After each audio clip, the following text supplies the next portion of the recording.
Para sa amin yung PLKR, pag-asa. Ito pa isang blooming flower kasi po yung pag nag-bloom, di ba yung flower, may hope siya, may pag-asa. Sa isang salita po, ang tingin ko po sa PLKR po is love o pagmamahal. Ito ay isang tugon sa hamon ng karukaan. At pag sinabi nating karukaan, hindi lamang ito patungkol sa isang material na karukaan dala ng kahirapan o gutom o kawalan ng hanap buhay, kundi tumutugon din ito sa hamon ng isang anyo ng karukaan ng mga pamilya na kung minsan ay pinapanawan ng pag-asa na magpatuloy na harapin ang hamon ng buhay.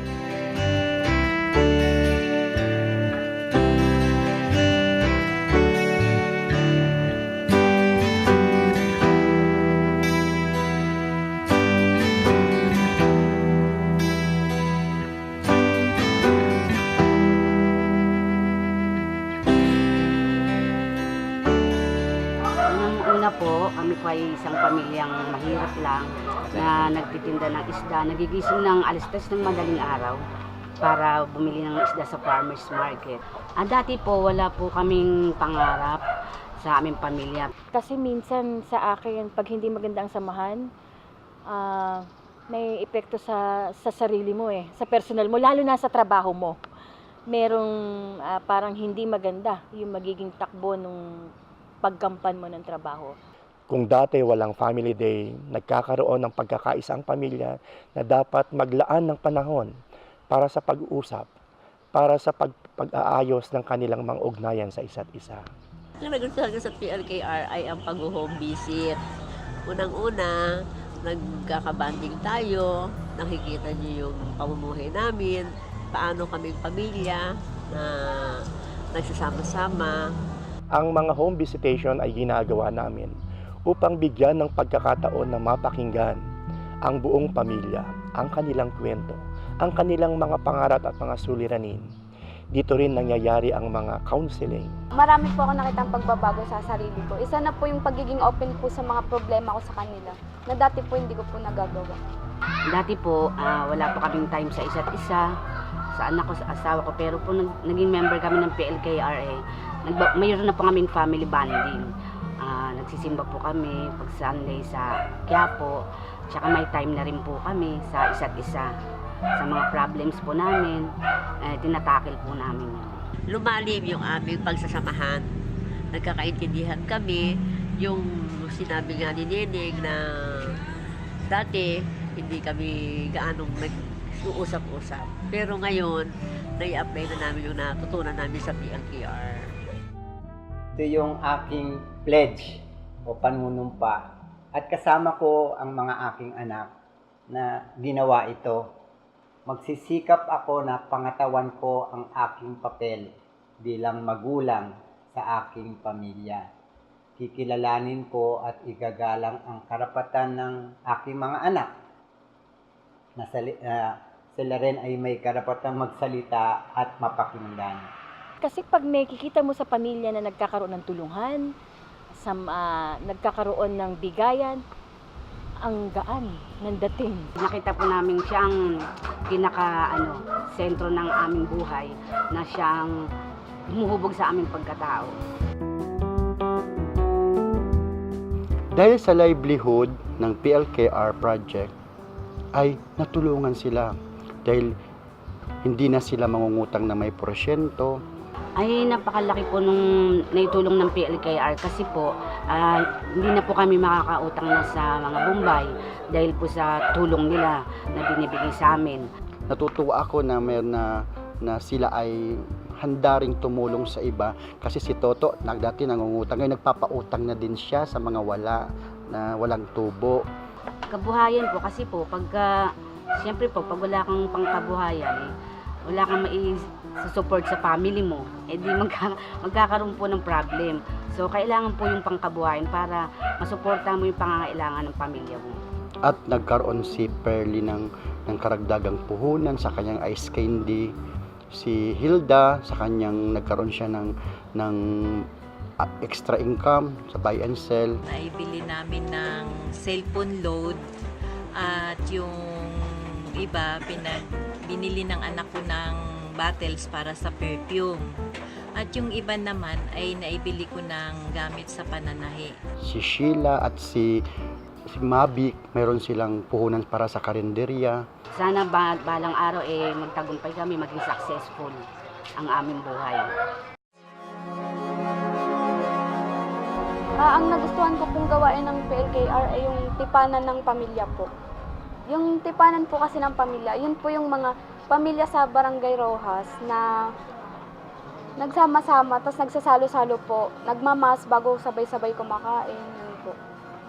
Samahan ng kababaihan, solo parents, senior citizen, at hindi lang yung miyembro ng PLKR, kung hindi pati yung kapitbahay nila. Kasama namin dun sa Daupang Palad na yun. Number 1 yun sa akin. Yung attitude nila na pag nagkita-kita kayo, lahat kayo nakangiti, na alam ko na ito ay napakahalaga kasi pwede ka mabibili ito. Opo, maganda po yung epekto na kasi communication din po sa bawat isa. Kahit hindi mo po sila kakilala, nagkakaroon po ng mga pakikipagkomunikasyon, pakikipag-usap po sa iba't ibang pamilya po. Bawat pamilya ay nagdadala ng kanilang kanya-kanyang pagkain, anuman ito isda o gulay, na ito ay bukal-bukal sa kanilang kalooban. Ako'y tuwan-tuwa, nandyan yung handaan na mag-ayos ng lugar, sama-sama na sa pagkilos.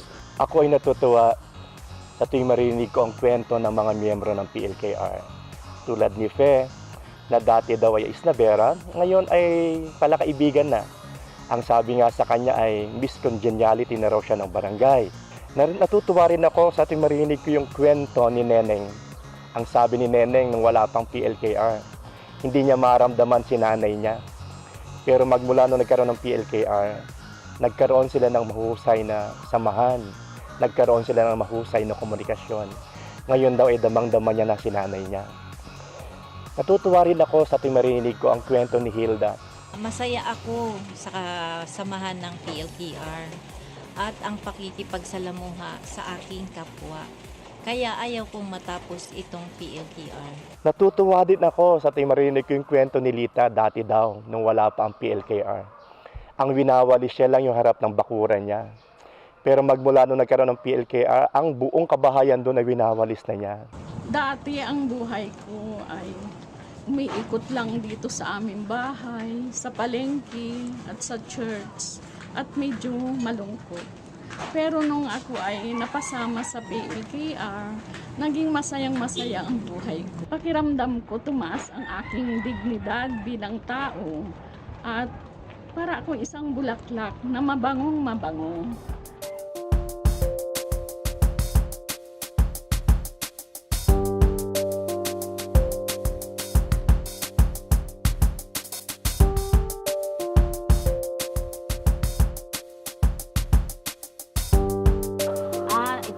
Kahit po walang signal, pag malakas lang po yung ulan ay tataas na po agad yung tubig.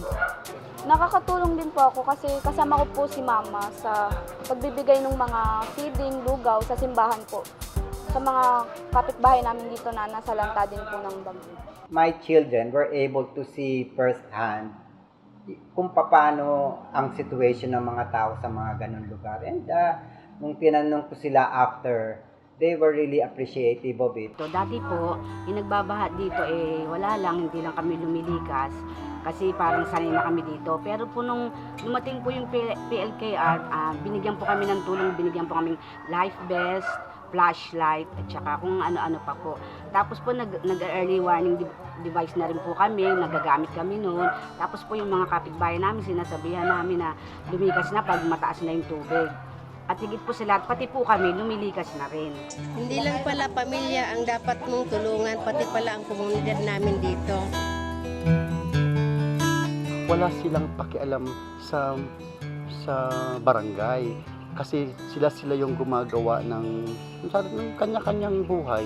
Pero nung after ng seminar namin, nagkaroon ang isang katiwala na dapat inaayos ang relasyon sa pamilya at sa komunidad. So ngayon ang miyembro ng PLKR ay may pakialam na sa nangyayari sa barangay at doon nakikiisa na sila sa mga proyekto ng barangay. Yun ang malaking pagbabago na nakita ko sa mga miyembro ng PLKR. Sa pagdating ng PLKR sa barangay, mas nakita ko ang mukha ng aking pangarap. Ang tulungan ng tao at ng barangay. Para sa akin, ang tagumpay ng barangay ay nakasalalay sa kalidad ng pamilyang lingkod katiwala. Katuwang ang pamunuan ng barangay na lingkod katiwala din. Handang mag-aral o handang magbigay ng kanyang panahon, ng kanyang kakayanan at sarili sa kapwa, lalo na sa mahihirap. Hindi sapat ang pagbabago sa loob ng pamilya. Hinahamon din ang mga miyembro ng PLKR na makiisa sa pagbabago ng kanilang komunidad. Sa pagbabago ng isang komunidad, kinikilala namin na ang PLKR ay kapartner, katuwang ng barangay para sa isang mabuting pamamahala. Kung kaya't ang lahat ng mga inilunsad ng PLKR na nakalipas na mga buwan ay pakikipagtulungan sa barangay at mga kapartner namin ng mga samahan, katuwang ang Wiser, Aspire at Cascor. Dahil po dapat hindi kami ang burden ng barangay, kundi tutulong na po kami. Kami ang magiging, kumbaga, institusyon para makatulong sa kanila. At ang pinakamatingkad sa akin yung People's Plan na ginawa. Dahil nakapaloob doon ang sinasabi nilang plano para sa kanilang kabuhayan, plano para sa kanilang kamalayan, tapos ang plano rin para sa ating kalikasan. Ang plano rin para sa kanilang sinasabi nila na kalusugan sa aming komunidad. Ay, yung People's Plan naman po, yung nakakatulong po yun sa amin magmula nung natakal namin yun na paano kami tumulong sa komunidad, sa kapwa namin dito sa barangay namin. At kung ano-ano pang mga proyektong dapat namin gawin para sa komunidad namin. Ang Rojas nagiging neighborhood na lang at wala ng neighborliness.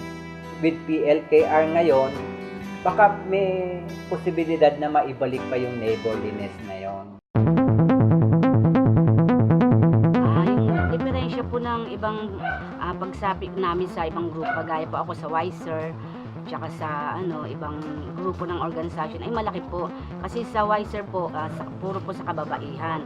So, naka-center lang po yung kanilang project po namin sa kababaihan lang. Pero po sa PLKR, pamilya po ang ang nakapaloob dito, family. Nandiyan lahat po. Pati po kami, komunidad at saka kapitbahay. Nung una, hirap na hirap ako kasi may mga miyembro kami na ang bahay ay square lang na maliit. Na doon na hirap ako doon na kakain, doon na tutulog, doon na lahat, doon na sila. Nalaman ko na ito pala yung mga mahal ng Diyos, yung mga tao na hindi tinuro sa amin. Hindi ko na-experience sa theology for 4 years sa seminary. Ito pala yung mga mahal ng Diyos, yung mga 3 L, lost, last, and least. Maituturing ko na, masasabi ko na family-friendly community ang aking barangay kung nangangalaga sa karapatan ng bawat miyembro ng pamilya at nagtatanggol lalo na sa mga mahihina at pinagsasamantalahan. Pangatlo, sinisiguro na ang bawat miyembro, kasapian ng pamilya ay ligtas sa kahirapan, ligtas sa kalamidad, ligtas sa anumang forma o anyo ng karahasan. Nalaman ko na hindi sapat ang pagiging isang mabuting organisador, pagkakaroon ng isang matalas na kaisipan, maraming kaalaman. Nalaman ko, bahagi ng isang pagiging development worker, dapat kilala mo kung sino ka. At ang pagkilala mo sa sarili mo, dapat isinasabuhay mo ito sa iyong pakikipag-ugnayan sa iyong asawa, sa iyong mga anak, sa iyong mga kapamilya. Sapagkat in the last analysis, lahat tayo ay mga katiwala ng Diyos. Katiwala ng pamilya, katiwala ng komunidad, katiwala ng buhay.